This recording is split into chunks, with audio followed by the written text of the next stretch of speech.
میری شادی میرے ماموں کے بیٹے سے زبردستی ہوئی تھی اور میں نے سن رکھا تھا کہ وہ رشتے کے لیے ہرگز راضی نہیں تھا۔ ہماری ازدواجی زندگی میں وہ مجھ پر خاص توجہ نہیں دیتا تھا۔ موڈ ہوتا تو بات کر لیتا ورنہ مجھے دیکھنا بھی گوارا نہیں کرتا تھا۔ ایک دن جب میرے سر میں شدید درد ہوا تو میری منع کرنے کے باوجود وہ مجھے ہاسپٹل لے گیا، حالانکہ مجھے حیرت تھی کہ جو شخص میرا حال پوچھنا بھی گوارا نہیں کرتا وہ مجھے اس معمولی سی تکلیف پر ہاسپٹل کیوں لے آیا ہے۔ وہاں وہ خود ڈاکٹر سے بات کرتا رہا اور میں دور بیٹھی رہی۔ کچھ دیر کے بعد وہ گولیاں لے آیا۔ اس روز کے بعد اس کی جانب سے صرف ایک ہی چیز میں مجھے باقاعدگی نظر آئی، روزانہ ایک گولی دینا۔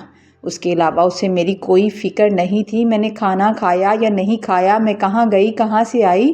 اسے اگر فکر تھی تو بس اس گولی کی کہ میں نے وہ لی یا نہیں۔